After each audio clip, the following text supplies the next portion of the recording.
Assalamualaikum warahmatullahi wabarakatuh. Kami dari kelompok 3 yang beranggotakan Elisa Febriani, Fatina Alia Fatmasari, dan Gandrung Laras akan mempresentasikan mengenai penilaian konsumsi pangan tingkat nasional. Pengertian penilaian konsumsi pangan secara umum dan nasional. Yang pertama, pengertian penilaian konsumsi pangan secara umum merupakan cara yang biasa digunakan oleh ahli gizi untuk mengukur asupan gizi pada tingkat nasional, rumah tangga, maupun individu guna mengetahui tingkat kecukupan gizinya. Sedangkan pengertian penilaian konsumsi pangan secara nasional merupakan cara yang biasa digunakan oleh ahli gizi untuk mengukur asupan gizi pada tingkat nasional.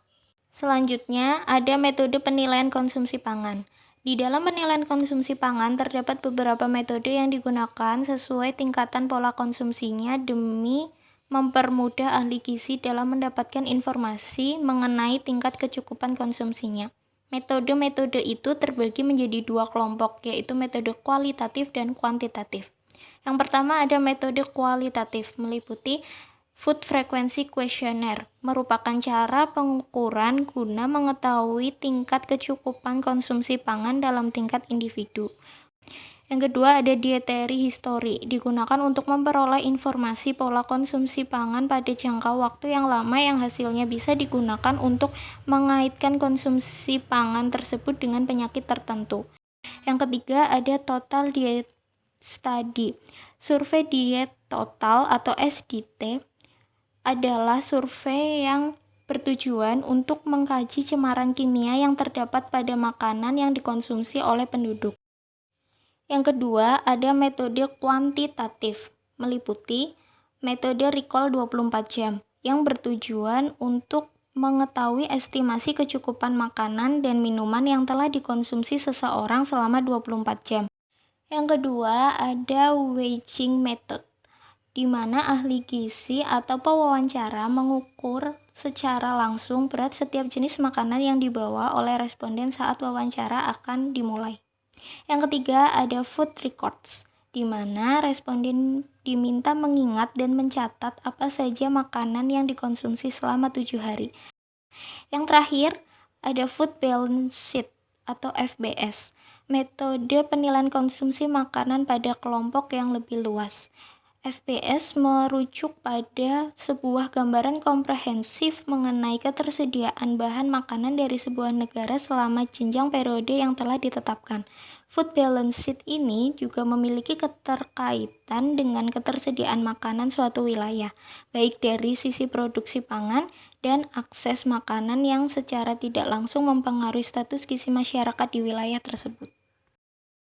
Metode penilaian konsumsi pangan tingkat nasional yang pertama ada Food Balance Sheet atau FBS, merupakan data yang menggambarkan mengenai produksi makanan per tahun, bahan baku makanan yang diekspor maupun diimpor, serta stok bahan makanan yang tersedia.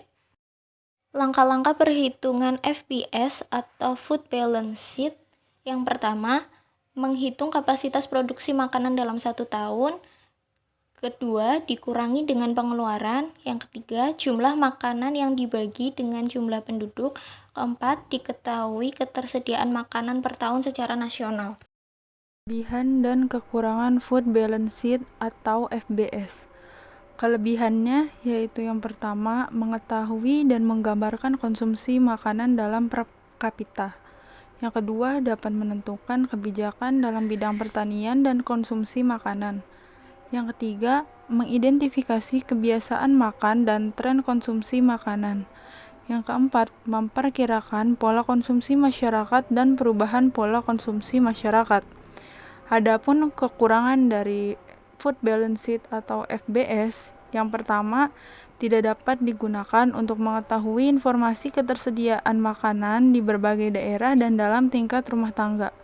Yang kedua, tidak dapat digunakan untuk menentukan status gizi suatu wilayah atau negara. Yang ketiga, tidak dapat dipakai untuk menggambarkan perkiraan konsumsi pangan masyarakat berdasarkan status ekonomi, keadaan ekologi, dan keadaan musim serta sebagainya.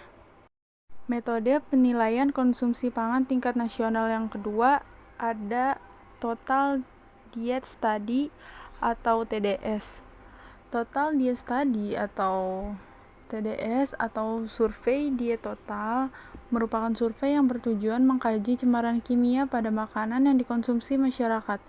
TDS dilaksanakan 2 tahap kegiatan, yaitu survei konsumsi makanan individu atau SKMI dan analisis cemaran kimia makanan atau ACKM. SKMI bertujuan mengumpulkan data makanan yang dikonsumsi masyarakat. Hasil data oleh SKMI menjadi dasar dalam pelaksanaan kegiatan ACKM. SDT yang dilakukan pada tahun 2014 hingga 2015 mempunyai 2 kegiatan, yaitu kegiatan SKMI pada tahun 2014 bertujuan memperoleh data perubahan tingkat konsumsi gizi dan status gizi, juga keragaman hidangan dan bahan makanan yang dikonsumsi penduduk dibandingkan dengan data Riskesdas 2010, dan kegiatan ACKM pada tahun 2015 untuk mengumpulkan data tingkat cemaran kimia dalam makanan yang dikonsumsi oleh masyarakat. Tahapan pelaksanaan TDS. Yang pertama yaitu survei konsumsi makanan individu atau SKMI. Yang pertama itu jenis dan berat makanan yang dikonsumsi oleh individu. Yang kedua, cara individu mengolah pangan yang dikonsumsinya termasuk alat masak. Yang ketiga, cara individu memperlakukan pangan sebelum dikonsumsi. Kemudian ada berat badan, dan yang terakhir menetapkan food list. Selanjutnya, analisis cemaran kimia makanan atau ACKM. Yang pertama, sampling bahan pangan. Yang kedua, mengolah makanan. Yang ketiga, pooling makanan. Yang keempat, homogenisasi. Yang kelima, analisis laboratorium. Yang keenam, menghitung konsentrasi cemaran kimia makanan. Dan yang terakhir, menghitung paparan setiap parameter cemaran kimia makanan. Pengambilan data penilaian konsumsi pangan tingkat nasional dengan menggunakan Food Balance Sheet atau FBS. Data ketersediaan bahan makanan didapat melalui berbagai sumber dengan melibatkan petugas pengumpulan data melalui berbagai dinas atau instansi tingkat provinsi terkait, yang antara lain ada Dinas Pertanian, Dinas Kelautan dan Perikanan, Dinas Kehutanan dan Perkebunan, Dinas Perindakop dan UKM, Bapeda, Dinas Perhubungan dan BPS. Data diperoleh berupa data sekunder dan juga dari hasil wawancara langsung ke berbagai distributor dan penjual bahan makanan dari pasar, pabrik maupun supermarket yang ada di wilayah sekitar.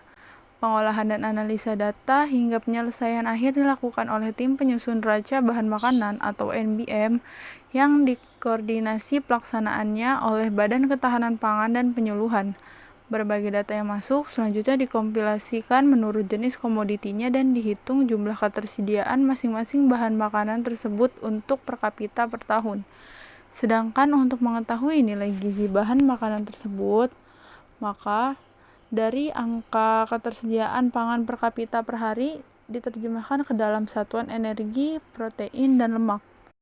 Cara penggunaan food balance sendiri itu yang pertama, kapasitas produksi makanan 1 tahun atau berasal dari persediaan, produksi, dan impor bahan makanan dari negara atau wilayah lain juga dihitung. Yang kedua, dikurangi dengan pengeluaran untuk bibit, ekspor, kerusakan pasca panen, dan transportasi, diberikan untuk makanan ternak dan untuk cadangan. Yang ketiga, ada jumlah makanan yang ada dibagi dengan jumlah penduduk. Serta yang terakhir, dapat diketahui ketersediaan makanan per kapita per tahun secara nasional. Cara pengambilan data penilaian konsumsi pangan tingkat nasional yang kedua adalah dengan TDS. Pengumpulan data TDS dilaksanakan dengan cara wawancara dan penimbangan berat badan. Wawancara yang dilakukan untuk mengumpulkan data yaitu pengenalan tempat, keterangan rumah tangga dan anggota rumah tangga, daftar hidangan, keterangan individu, konsumsi makanan individu, daftar makanan yang dikonsumsi 24 jam terakhir, URT, serta sumber air. Wawancara dan penimbangan bahan makanan dilakukan untuk mengumpulkan data yaitu berat badan, rincian, dan hidangan yang dimakan. Wawancara dan pengamatan dilakukan untuk mengambil data yaitu persiapan, bahan dasar, alat masak, dan cara mengolah makanan dan keadaan biologis pada saat recall. Wawancara dan membeli bahan makanan dilakukan untuk mengambil data yaitu jenis bahan makanan. Laboratorium manajemen data dilakukan analisis data. Lalu, tim teknis akan melakukan analisis data didampingi oleh tim mandat untuk mengeluarkan hasil wawancara recall makanan pada individu, diperoleh berat masing-masing bahan makanan yang dikonsumsi.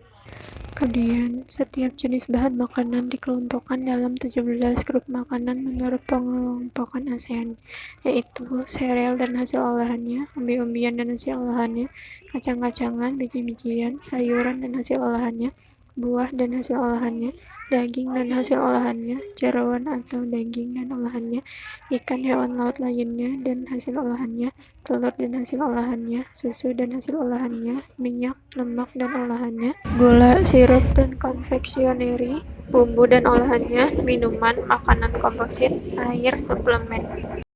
Validasi data penilaian konsumsi pangan tingkat nasional. Hasil pengukuran konsumsi pangan dapat terjadi kesalahan yang berasal dari keakuratan atau validitas dengan metode yang dipakai.